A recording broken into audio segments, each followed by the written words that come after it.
The smell of pot roast and gravy filled the dining room, the same comforting scent that had marked every Sunday of my son's childhood. I just finished explaining my plan for the new composite alloy, a project that could land us a major aerospace contract and secure the company's future for another 30 years. I could feel the old excitement bubbling up inside me, the thrill of innovation that my late husband Tom and I had built our lives on. I looked across the table at my son Mark, expecting to see a spark of that same fire in his eyes. Instead, he just glanced at his wife Jenna, who gave him a tired, tight little smile. She reached across the table and patted my hand, her rings cold against my skin. "Honey, we appreciate the thought, we really do," she said, her voice dripping with the kind of sweetness that curdles milk. "But it's time to let the dinosaur die. We're meeting with the liquidators next week." Liquidators. The word sucked the air right out of the room. My company, my life's work, my husband's legacy, reduced to a dinosaur waiting for extinction. They didn't see a legacy of American engineering, they just saw parts to be sold for scrap. But that explosion at the dinner table wasn't a sudden event. It was just the final crack in a foundation that had been crumbling for years, piece by piece, right under my nose. To understand how we got there, you have to understand what we built. And what we built wasn't just a company that made things, it was a life. After Mark and Jenna left, the silence in the house was heavier than usual. The half-eaten pot roast on the table seemed to mock the very idea of a family dinner. I didn't bother clearing the plates. I just walked down the hall to my study, the room that had been the original headquarters of Reed & Sons Precision Tooling. It still smelled faintly of machine oil and old blueprints, a scent that for 45 years I had associated with hope. Tonight, it just smelled like a memory. My eyes landed on the silver-framed photograph on my desk. It was of me and my Tom, taken around 1983. We were standing on the factory floor, a massive new CNC machine gleaming behind us. We looked so young and so wonderfully tired. Tom's arm was around my shoulder, his flannel shirt smudged with grease. My hair was tied back in a bandana, and I was holding up a small, wicked-looking piece of tungsten carbide. It wasn't much to look at, but that little drill bit changed everything. I ran a finger over the cool glass of the frame. Jenna's word echoed in my head. Dinosaur. Did she think that company just appeared out of thin air? That it was just an inheritance, like a set of dusty china? She had no idea about the nights we spent in our freezing garage in Toledo, Ohio, huddled over a second-hand lathe Tom had bought with the money from selling his beloved Ford Mustang. She never knew the taste of lukewarm coffee at 3 in the morning, the only thing keeping our eyes open as we tried to solve an engineering problem that the big guys in Detroit had given up on. I closed my eyes and I was right back there. I could feel the cold concrete floor through my worn-out sneakers. I could hear the high-pitched whine of the metal grinder and Tom's low, steady voice, talking me through the stress calculations. We were running on fumes and a second mortgage we'd taken out on our little starter home. We put every dime we had, every ounce of our sweat equity, into the simple American idea that if you could build a better mousetrap, or in our case, a better drill bit, the world would beat a path to your door. Our son Mark was just a toddler back then. He'd sleep in a playpen in the corner of the garage, surrounded by the smell of his parents' ambition. We were building it all for him.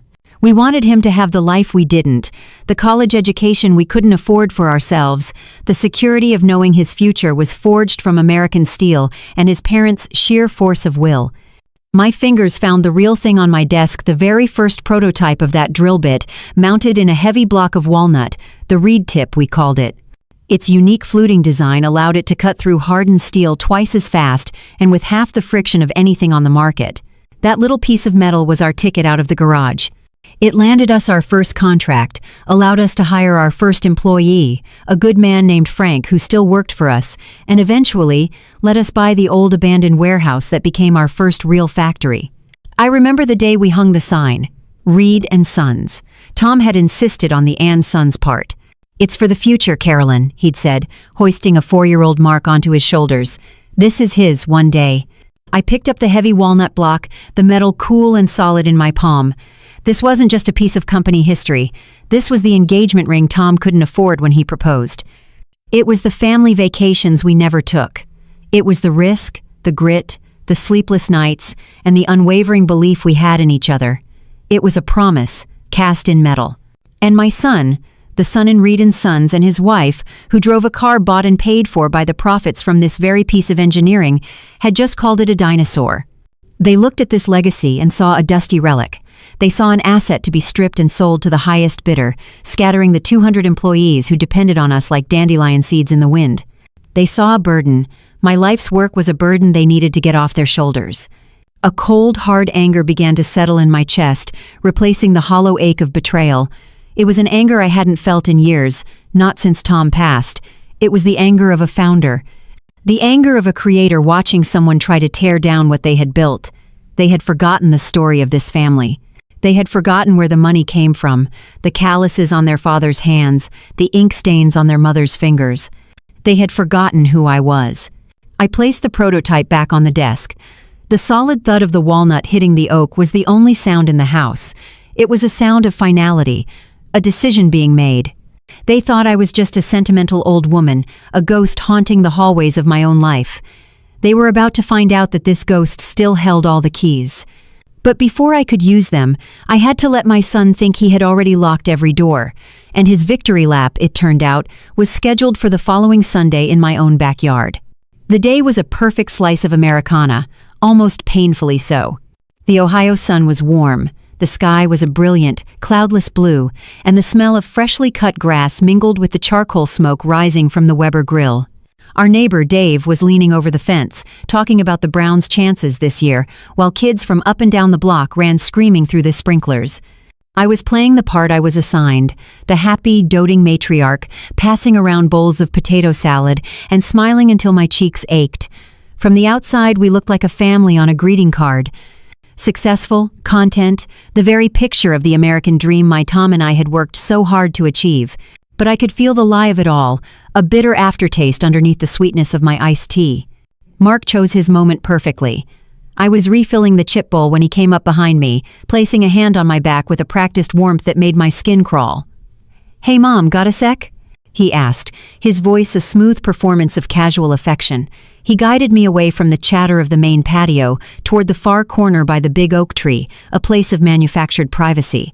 Jenna watched us go, a flicker of something sharp and expectant in her eyes before she turned back to her conversation, laughing a little too loudly. "Everything okay, Mark?" I asked, my voice steady. Yeah, everything's great," he said, leaning against the tree. He took a long sip of his beer. "It's just, after our chat the other night, Jenna and I were talking. And we're just worried about you, Mom. All this stress with the company, it's a lot for anyone to handle." I stayed silent, letting him spin his web. I knew this wasn't about my well-being. This was the next move in the game, the one after the initial shock had worn off. He reached into the back pocket of his khaki shorts and pulled out a neatly folded sheaf of papers. He held them out to me. "I had my lawyer draw this up. It's just a power of attorney. It doesn't mean anything, really. It just lets me handle the nitty-gritty of the sale, you know? The paperwork, the negotiations. It takes all that burden right off your shoulders, so you can just relax and enjoy your retirement. You've earned it." I looked at the documents in his hand, then back at his face. He was trying for earnest, but his eyes kept darting around the yard, never quite settling on me. He looked like a teenager trying to explain a dent in the family car. "And what about the employees, Mark?" I asked, my tone even. "The men and women who have been with us for decades. What about their pension fund? The buyout offer from the liquidators won't even begin to cover our obligations to them." He waved a dismissive hand, a gesture so much like his father's, but utterly lacking the authority. "Mom, please," he sighed, the mask of concern slipping to reveal the raw impatience beneath. "It's all complicated finance stuff. You don't need to worry your head about it. We'll handle it. The important thing is securing your future.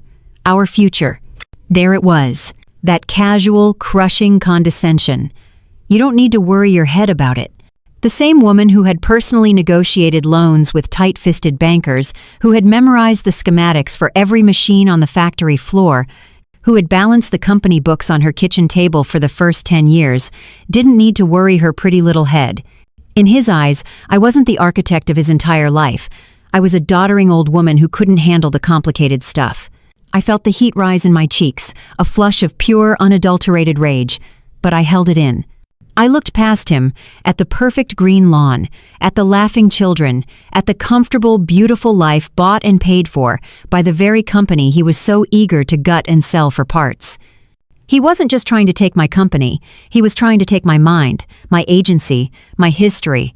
Grandpa's old office is full of files on the pension, I said quietly. All the promises your father made to those people are in there. It's an old way of doing business, Mom, he said, his voice hardening. This is how the world works now. You cut your losses and you move on. You can't be sentimental. He was right about one thing. It was time to stop being sentimental. My sentimentality for the boy he once was had blinded me to the man he had become. Just then, my granddaughter Haley came running over, her face bright and flushed from the sundae with pride. Dad, can I have $1 for the ice cream truck? The tension shattered. Mark turned, the dutiful father role snapping back into place as he dug out his wallet. The moment was over. He had made his move, and now I had my answer. I gave him a small, brittle smile. I'll have to think about it, Mark. It's a big decision. I turned and walked back toward the house, leaving him standing under the oak tree, holding his useless papers. From the kitchen window, I watched them. My son, my daughter-in-law, my granddaughter, a perfect American family, enjoying a perfect American Sunday. But all I could see was a stranger wearing my son's face, a woman who despised my life's work, and a battle that I now knew I had to fight, and I was going to win. I knew a battle was coming, and I was ready to fight it in the boardroom, on a balance sheet, in the fine print of a contract. I was prepared for a war of numbers and lawyers, but I was a fool. I underestimated my enemy's cruelty. Their next attack wasn't on my company, it was on my memory. It happened on a Tuesday. I had my semi-annual checkup with my doctor, followed by a trip to the pharmacy. It was the most ordinary of days. I remember humming to a song on the radio as I pulled into my driveway, my mind occupied with grocery lists and whether I needed to oil the back door hinge. I walked into the house, and the first thing that hit me was the smell. It wasn't the familiar, comforting scent of old books and lemon polish. It was a sharp, chemical floral, the kind that comes from a can and tries too hard to smell like a meadow. The house was silent. I put my purse down on the kitchen counter and walked down the hall toward my study, my sanctuary. The door was ajar, and the light filtering out was different, brighter, colder. I pushed it open and my breath caught in my chest. It was my room, but it wasn't. The soul had been ripped out of it. My desk, a massive piece of solid oak that Tom had refinished for me as a birthday present 30 years ago, was gone. In its place stood a flimsy white table that looked like it would collapse under the weight of a heavy book. The worn leather chair I'd spent countless nights in, the one molded perfectly to the shape of my back, had been replaced by a stiff, armless thing in a pale gray fabric. The walls, once a warm, reassuring cream, were now a stark, sterile white. My gaze swept across the room, cataloging the carnage. My shelves of engineering textbooks and business histories, gone. Replaced by a few strategically placed ceramic vases and a stack of color-coordinated books with their spines turned inward. My industry awards for innovation, my framed patents, the photograph of me and Tom with the governor from 1995 all vanished. In their place hung generic, mass-produced art.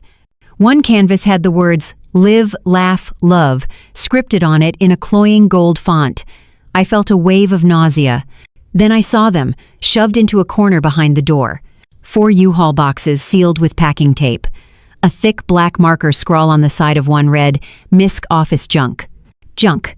My hands were trembling as I knelt and sliced the tape open with my house key. Inside, lying haphazardly on a pile of old financial ledgers, was my life. There was the Manufacturer of the Year award from the Toledo Chamber of Commerce. There was my framed degree in mechanical engineering, something I had fought tooth and nail to get in a time when women were told to stick to home economics. And there, tucked between 2 dusty binders, was the walnut block holding the first reed tip prototype. It was my promise, my legacy. They had tossed it in a box like a piece of garage sale clutter. Surprise. I flinched, my head snapping up. Jenna was standing in the doorway, beaming, holding 2 steaming mugs. She was dressed in yoga pants and a designer sweatshirt, the very picture of relaxed, suburban privilege. "What do you think?" she asked, stepping into the room. "I got everything from that new home store over at the mall. It was a ton of work, but this room just had so much potential. I wanted to brighten it up for you. A fresh start. I slowly got to my feet, my knees cracking in protest. I said nothing. I just looked at her, at the bright false smile on her face, and then at the cardboard tomb in the corner. She set the mugs down on the ridiculous white table. I know how much you loved your old things, she continued, her voice layered with fake sympathy, but it was all just so heavy, so cluttered. Honestly, the room was so masculine, it needed a woman's touch to finally feel like a part of the home. A woman's touch. She had looked at my life's work, at the evidence of my intellect and my ambition, and she had deemed it unfeminine, unworthy, wrong. In her world, a woman's touch wasn't building a company from the ground up. It was picking out throw pillows from a catalog. I didn't raise my voice. I didn't cry. I walked over to the open box, reached in and carefully lifted out the walnut block holding the reed tip. I could feel Jenna's eyes on me, her cheerful facade beginning to falter in the face of my silence. I walked to the new table, and with a deliberate, steady hand, I placed the prototype in the very center. It looked absurd there, a piece of powerful, industrial history sitting on a cheap table meant for displaying magazines. I turned to face her. "You have 5 minutes to get these boxes out of my house," I said, my voice dangerously quiet. "Put them in the garage. Do not throw anything away. Then you will call the men who took my desk, and you will have them bring it back. Tomorrow." Her smile vanished. "Carolyn, I was just trying to—" "I know what you were trying to do," I cut her off. The fight had come to my home, to my heart, and in that moment, standing in the ruins of my own history, I realized they had made a fatal error. They thought that by boxing up my past, they could erase my power, but all they had done was unearth it. They had reminded me that before I was a mother or a widow, I was an architect, and an architect knows exactly how to tear things down. But to do it right, you need the original blueprints. You have to understand the foundation of the thing you mean to destroy. My son's foundation, I was about to discover, was built on a bed of poisonous lies. A few days after the desecration of my office, the tension in the house was thick and suffocating. My desk was returned, a silent monument to our Cold War, but the feeling of being an intruder in my own home remained. I had to get out. I drove downtown to Millie's Diner, a place Tom and I had been going since it opened. It was a time capsule of chrome and red vinyl, a place that always felt safe, unchanging. I slid into our usual booth in the back corner, the one under the old Coca-Cola clock, and ordered a black coffee. I just needed an hour of peace, a moment to think. The bell above the door jingled, and 2 men walked in. My heart gave a familiar, pleasant jolt. It was Frank Kowalski, our first ever hire, the kid Tom had taken under his wing and trained to be the best damn foreman in the state. With him was Bill Peterson, our head of shipping. They were the old guard, men who had been with us since the beginning, men I'd watched get married and have kids of their own. They slid into the booth directly behind me. I smiled to myself, planning to surprise them when Deb the waitress brought my coffee.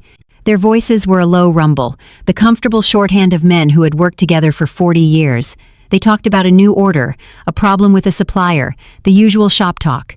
I took a sip of my coffee, the warmth spreading through my chest, feeling a pang of nostalgia for the simple, honest problems of running a business. Then, the tone shifted. Frank's voice dropped. "So, did you talk to him again?" "Yeah, this morning," Bill said, his voice heavy. "He's really pushing for this sale, Frank. Says the board meeting is in a couple of weeks. Says it's a done deal." "It just doesn't feel right, Bill," Frank sighed. "After all these years, and Carolyn. How's she taking it?" I froze, the heavy ceramic mug halfway to my lips. Bill let out a long breath. "That's the thing. Mark says, he says she's not really in a position to understand what's going on." My blood went cold. The cheerful clatter of the diner, the smell of bacon, the low hum of conversation, it all faded into a dull, distant roar. The world narrowed to the space between our 2 booths. Frank's voice was laced with disbelief. "What does that mean? She's the sharpest person I know." "I know, but Mark says she's been getting the forgetful." "Confused," Bill said, and I could hear the discomfort in his voice, the shame of repeating a gossip he didn't quite believe. He said she keeps forgetting things and he's worried she'll run the company into the ground. He made it sound like he's doing this for her, to protect her legacy before she, to protect her legacy. The words were a physical blow. I set my coffee mug down on the saucer. The small, sharp clink was the only movement I made. He wasn't just trying to steal my company. He was stealing my story. He was recasting himself as the hero, the dutiful son saving his poor, senile mother from herself. It was a lie so profound, so utterly diabolical, that it almost took my breath away. He was building a public case to have me declared incompetent. He was methodically, cruelly, trying to make me crazy. "I don't know," Frank said, his voice filled with a sorrow that broke my heart. "I just keep thinking of what Tom would say. He always said Carolyn was the real brains of the operation. He'd never stand for this." "Times change, Frank," Bill said, though he didn't sound convinced. "Mark's the boss now." I sat there, perfectly still, for what felt like an eternity. The coffee grew cold in my cup.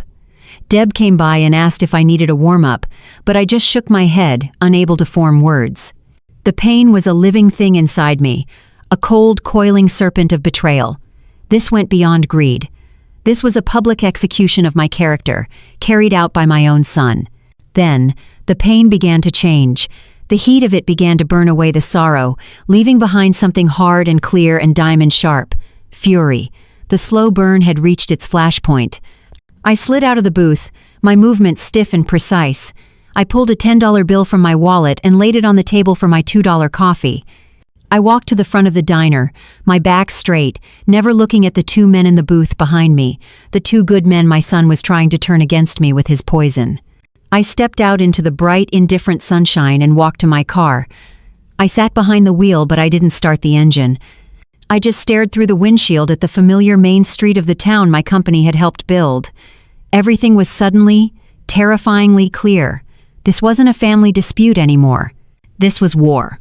My hand was perfectly steady as I reached for my phone. I scrolled through the contacts until I found the name I was looking for. It rang twice before he picked up. "David," I said, my voice as calm and cool as steel. "It's Carolyn Reed. We need to talk. Activate the legacy protocol." Activating the legacy protocol wasn't a single dramatic act. It was a key turning a lock I had put in place with my lawyer, David, 5 years before Tom passed. A contingency plan. A dead man's switch designed to protect the company from the one threat Tom and I never wanted to imagine: our own son. After my call, the tumblers began to quietly fall into place, unseen and unheard. Mark, in his arrogant haste, was sprinting toward a finish line, completely unaware that he was about to trip a wire he never knew existed. The summons came via a sterile corporate email a week later. Emergency board meeting to discuss a time. Sensitive acquisition offer. Acquisition. A pretty word for an execution. I walked into the boardroom at 10 a.m. sharp. The room was Tom's pride and joy. The table was a single, massive piece of polished mahogany, 20 feet long, pulled from a century-old Ohio farmhouse. The chairs were heavy leather, and the walls were lined with photos of our proudest achievements: the groundbreaking of the new factory, the handshake with our first international client, the team photo from our 25th anniversary. It was a room that felt solid, permanent. Mark, sitting in his father's chair at the head of the table, looked like a boy playing dress-up. He'd packed the board, of course. On one side sat the old guard, myself, and Henry Gable, Tom's oldest friend. On the other side were Mark's new appointments, two slick young men in tailored suits who looked like they'd never seen a factory floor, and a woman whose resume was heavy on marketing buzzwords and light on actual experience. They were vultures in training. Jenna wasn't on the board, but she sat in a chair against the wall, a silent, smiling statue of support, her presence a constant, smug pressure. Mark started his presentation. A sleek PowerPoint flashed onto the screen, full of stark graphs and downward trending lines. The numbers were technically true, but stripped of all context, ignoring a cyclical downturn in the auto industry, conveniently omitting a massive investment in R&D that wouldn't pay off until the next quarter. It was a masterpiece of dishonest storytelling. He spoke in a smooth, confident patter, using words like synergy, right-sizing, and pivoting to a new paradigm. He was selling the death of his father's company as if it were a bold new business venture. "And so," he concluded, clicking to his final slide, "after careful consideration, I've secured a generous offer from Apex Asset Liquidation." The name itself sounded predatory. The offer was an insult. He presented it as a huge cash windfall for the shareholders, a golden parachute for us to enjoy our retirement. He didn't mention that it was barely half of the company's actual value. He didn't mention that the offer was contingent on dissolving the employee pension fund. He didn't mention that 200 people, many of whom had worked here their entire adult lives, would have their careers vaporized overnight. He paused, letting the number on the screen sink in, a figure big enough to make greedy people forget their principles. Then he turned to me, his face a perfect mask of filial concern. "I know this is hard, Mom," he said, his voice soft for the benefit of the board. "This place holds a lot of memories, but we have to make responsible, forward-thinking decisions. This move secures your nest egg for the rest of your life.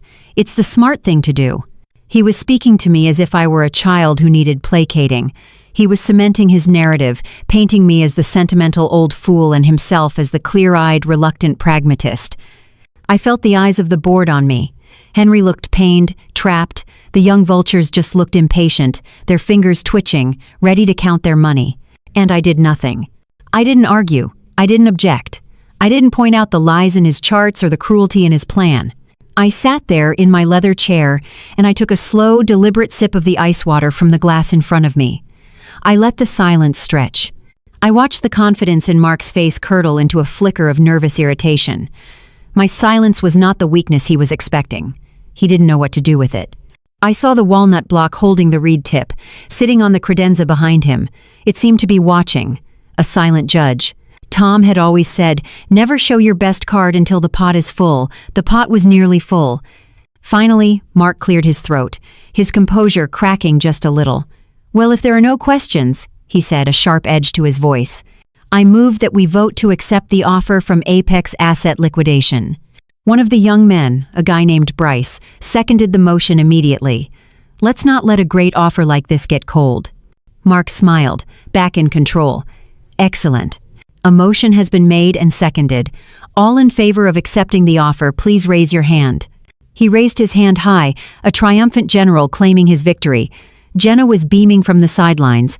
Bryce's hand shot up, followed by the other two young board members, 4 hands in the air. Henry looked at me, his eyes full of apology, and slowly, reluctantly, he raised his. 5 hands. They just needed one more. My hand, or so they thought. Mark looked at me, his smile a tight, condescending line. "Mom?" he prompted, as if I were a confused student who didn't understand the question. "It's time to vote." I looked at my son's hand, held high in the air, a monument to his own greed. The other hands around the table seemed to waver, suddenly uncertain. I let the silence stretch, a taut wire pulled to its breaking point. Then, I lowered my gaze from his face and looked him dead in the eye. "I won't be voting today, Mark," I said, my voice clear and even, "because this meeting is a sham, and you don't have the authority to call this vote." A ripple of confusion went through the room. Mark laughed, a short, sharp bark of disbelief. "What are you talking about? Of course I have the authority. I'm the CEO." "You're the CEO," I agreed, giving him a small, pitying smile. "But you seem to have forgotten who the owner is." Right on cue, the heavy doors to the boardroom swung open. It wasn't a dramatic entrance. David Chen, my lawyer for the last 30 years, walked in. He was a small, impeccably dressed man whose calm demeanor had terrified corporate attorneys twice his size. He carried a heavy, leather-bound portfolio. He didn't look at anyone but me, giving a slight, respectful nod. "David, what is this?" Mark demanded, his voice rising. "This is a closed board meeting." "My apologies for the intrusion, Mr.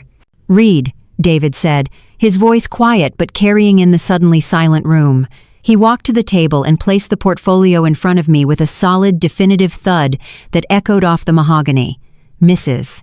Reed asked me to be here to clarify a few points regarding corporate governance before any vote was taken." Jenna, from her perch against the wall, was no longer smiling. The young vultures were exchanging nervous glances. David opened the portfolio. "As you all know," he began, addressing the table, "Reed & Sons is a privately held corporation. What some of you may not be aware of are the specifics of the ownership structure, established in 1998 by Thomas and Carolyn Reed." He slid a thick document across the table toward Mark. "This is the charter for the Reed Legacy Trust."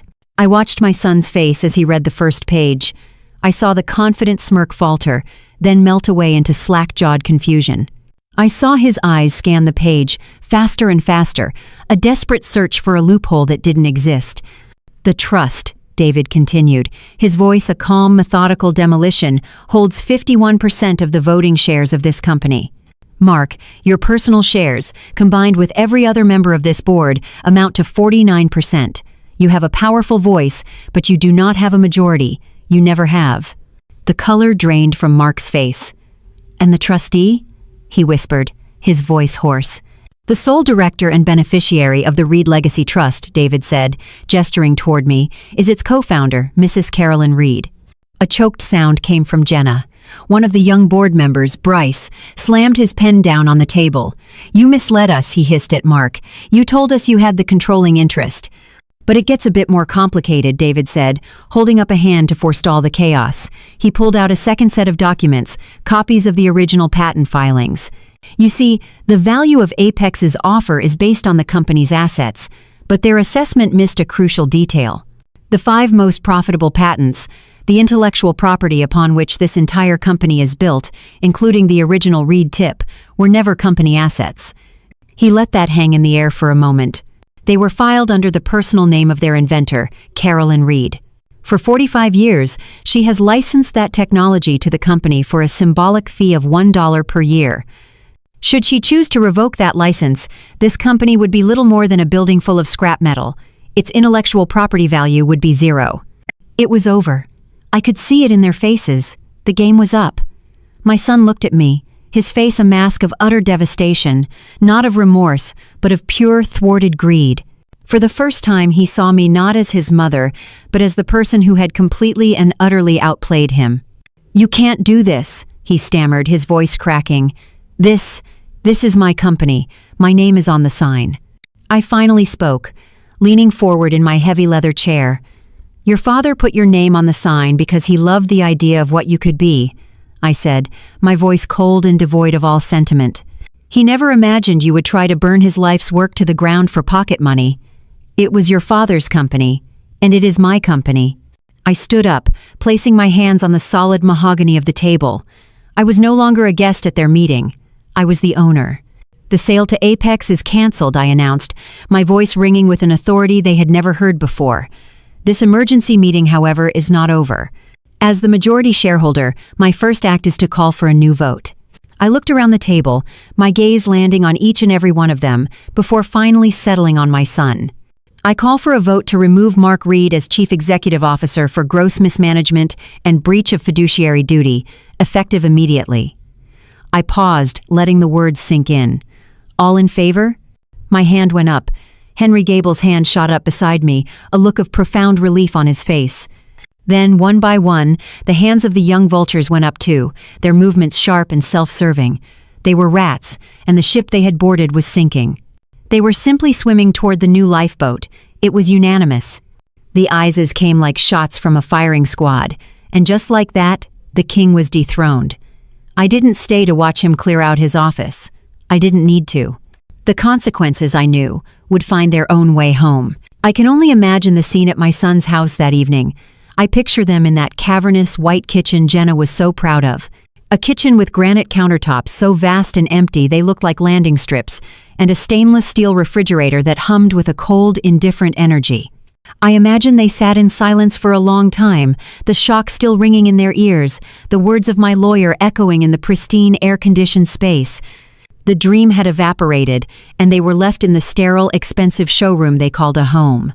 The first notification, I'm told, was an email. It would have arrived on Mark's phone with a quiet, digital ping that sounded like a death knell. The subject line would have been brutally efficient: exit procedures and final compensation.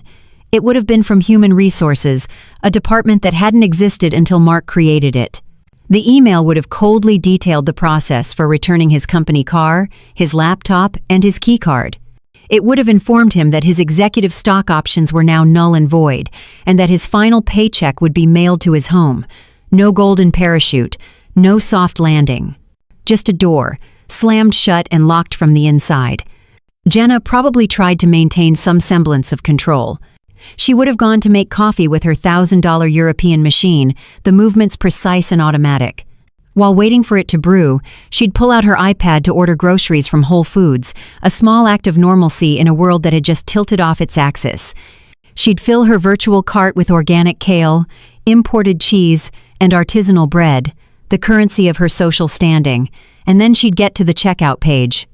She'd tap her American Express Platinum card into the payment field. Declined. She'd frown, annoyed. A technical glitch, surely. She'd try the Visa Black Card. Declined. Then the cold realization would hit her. They weren't her cards. They were corporate cards, tied to a position her husband no longer held. The river of money that had funded her entire life had just been dammed, instantly and completely. The groceries in her online cart would just sit there, a digital ghost of a life that was already gone. The real blow, the one that would have buckled their knees, would have come a few minutes later. Another email, this one from the bank. The subject, urgent action required regarding mortgage application #754B. It was for the new house. The 6,000 square foot monster they were building over in the gated community by the country club. The one with the 4-car garage and the home theater. The email would have been polite, professional, and utterly devastating. It would have explained that their pre-approval was based on a verified income and asset statement that included a significant number of executive stock options. As those options no longer existed, their debt-to-income ratio was now, as the bank put it, untenable. Their application was suspended, effective immediately, pending a complete financial reevaluation. I picture Mark staring at the screen, the words blurring together. The house wasn't just a house, it was the entire point of their plan. It was the trophy at the end of the race, and it had just vanished. The final nail in the coffin wouldn't have been financial, but social. It would have come when Jenna, desperately scrolling through her phone for some distraction, saw the headline on the Toledo Business Journal's website. Founder Carolyn Reed retakes helm at Reed & Sons, ousts son in dramatic boardroom shakeup. The article would praise the move, calling it a bold return to the company's foundational values of innovation and stability. It would quote an anonymous board member, Henry, no doubt, who said, "It's a new day for this company. The soul is back." That's when the silence in that big white kitchen would have finally broken. That's when the shock would have curdled into blame. "You told me you had it handled." Jenna's voice would have been a venomous hiss.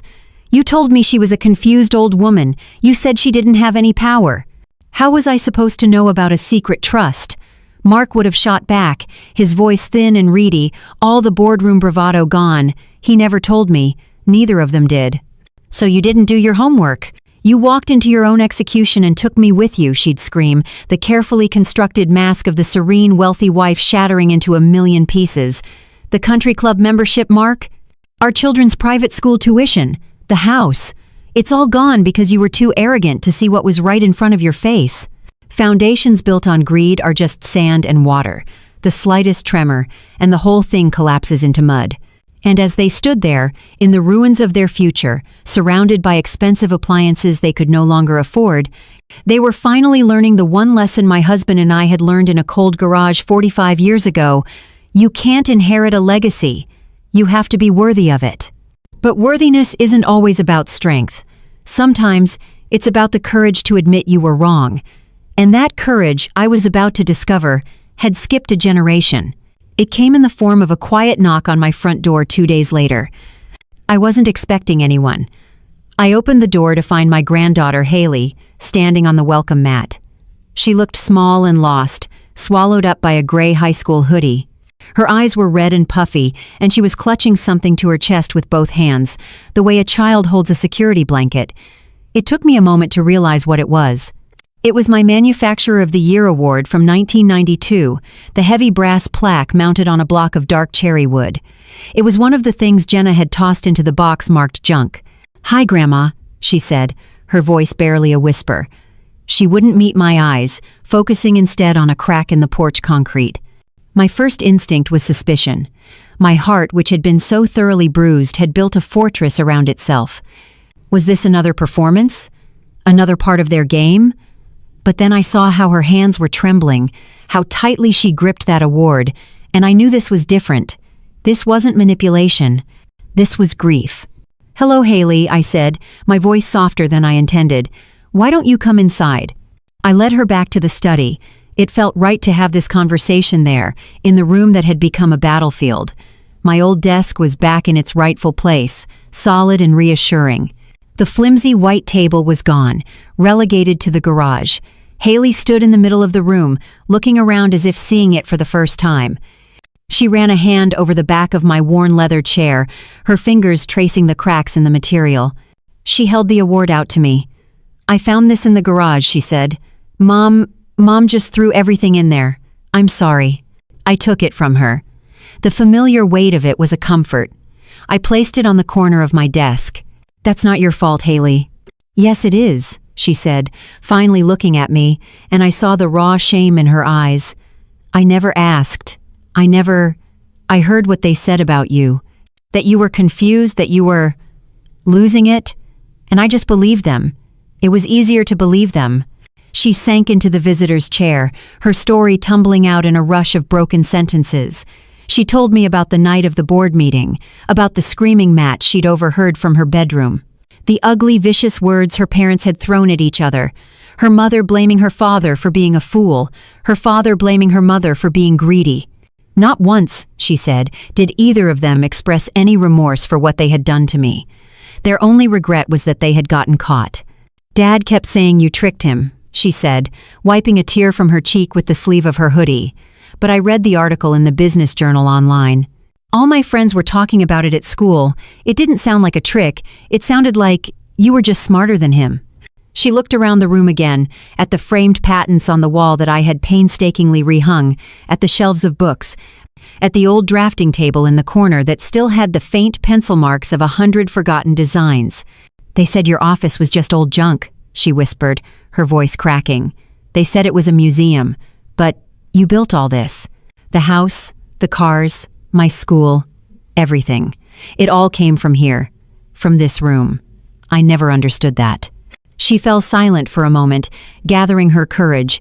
She took a deep breath, and when she spoke again, her voice was steady. "I'm so sorry, Grandma," she said, and I knew she meant it. "I'm sorry I was a part of it. I'm sorry I was so stupid." She looked at me, her young face a mixture of hope and fear. Can you show me how you did it? Really do it, I mean. Not the stuff Dad does in meetings, the real stuff, the stuff that happens in here." I looked at my granddaughter, really looked at her, and for the first time, I didn't see a shallow reflection of her parents. I saw a flicker of something else. A flicker of the honest curiosity and tireless work ethic that had once defined this family. The legacy wasn't dead. It was just dormant, waiting for someone worthy to pick it up. "It's not glamorous, Haley," I said, my voice gentle but firm. "It's long hours, it's stress, it's caring about the angle of a cutting tool more than you care about what's for dinner. It's a responsibility, not a prize." "I know," she said, nodding, her eyes clear and determined. "I want to learn, if you'll teach me." A real, genuine smile touched my lips for the first time in weeks. I walked over to the desk and picked up the award she had brought me. I held it for a moment, then placed it back in her hands. "All right then," I said. "Your first lesson starts tomorrow, 8 a.m. on the factory floor. We'll start with this." I tapped the plaque. "We'll start by understanding what it really means to build something that lasts." And that's how, at 72 years old, I found myself with a new apprentice. Haley showed up the next morning at 7:55 a.m. sharp. She wasn't wearing her usual hoodie and leggings, but a pair of sturdy jeans and steel-toed boots that were a size too big, which I suspected she'd found in the back of her father's closet. Her hair was pulled back in a tight ponytail, and she had a look on her face I'd never seen before, a mixture of terror and determination. We didn't start in the boardroom or the design office. We started where every new hire at Reed & Sons starts. We started with a broom. "You can't understand a company from the top down," I told her as I handed it to her. "You have to start from the floor up. You have to feel the grit under your feet and respect the work of the person who sweeps it away every night." She didn't complain. For the first week, she swept floors, emptied trash cans, and shadowed Frank, my old foreman, learning the names of every machine and the safety protocols for each one. I watched from a distance as the other employees, who at first had been suspicious and wary, began to soften. They saw her working, not just observing. They saw her listening, not just waiting to talk. They saw her putting in the time, and on a factory floor, time is the currency of respect. After that, we moved to the drafting room. I unrolled one of Tom's old blueprints, a complex schematic for a gear-cutting assembly. The paper was yellowed and smelled like dust and history. At first, Haley's eyes were wide and lost in the sea of lines, angles, and numbers. "It looks like a secret code," she whispered, overwhelmed. "It is," I said, "and you're going to learn how to read it." We spent days in there. I taught her about tolerances, stress points, and material grades. I showed her how a simple line on a piece of paper could, through a dozen careful steps, become a piece of hardened steel that could withstand 10,000 pounds of pressure. I watched the initial confusion in her eyes slowly give way to curiosity and then to a spark of genuine understanding. One afternoon, she pointed to a specific notation. "If you increase the pitch on this thread," she said, thinking out loud, "couldn't you reduce the vibration and extend the tool life?" I looked at her, then at the blueprint. She was right. It was the kind of intuitive leap an engineer makes, the kind of connection Tom used to make all the time. For the first time, I felt a piece of my husband's spirit in the room with us, and I had to turn away so she wouldn't see the tears welling in my eyes. The day finally came when she was ready for the floor. I put her on a simple drill press, a machine older than I was but just as reliable. Her first attempts were clumsy. She broke 2 drill bits and scored a piece of stock metal so badly it was useless. I saw the frustration building in her, the same frustration I'd felt 1,000 times myself. "Walk away," I told her. "Go get a drink of water, stare out the window. The machine will be here when you get back. It's patient. You have to be too." She did. And when she came back, her shoulders were less tense, her grip was more relaxed. She finished the next piece perfectly. I saw Frank watching from across the floor. He caught my eye and gave a slow, approving nod. It was a bigger vote of confidence than any I'd received in the boardroom. But the most important lessons didn't happen at a machine. They happened while we walked the floor, a thermos of coffee shared between us. I made her learn every employee's name. Not just their first name, but their last. I made her ask about their kids, their weekend fishing trips, their aging parents. "This is the real machinery of the company, Haley," I told her, as we watched the day shift clock out. "It's not the lathes or the presses. It's Frank's daughter starting college. It's Bill's son making the varsity baseball team. It's the lives this place supports. Your father saw these people as an expense on a spreadsheet. They are not an expense. They are the asset. Don't you ever forget that." Over the next few months, I saw my granddaughter transform. The sullen, entitled teenager who had sat at my dinner table vanished. In her place was a young woman who was confident, inquisitive, and humble. She had a grease smudge on her cheek more often than she had makeup, and she wore it like a badge of honor. One evening, we were working late in my study, going over the Q4 projections. She was pointing out an inefficiency in our supply chain, her voice full of the easy authority that comes from real knowledge. I found myself just watching her, this incredible young woman, and a profound sense of peace washed over me. The anger and betrayal that had burned so hot for so long had finally cooled, leaving behind not a scar but a clean, quiet space for something new to grow. I hadn't just taken my company back. I had rediscovered my purpose. I wasn't just a guardian of a legacy anymore. I was a teacher, a mentor. I was an architect, not just of things, but of a future.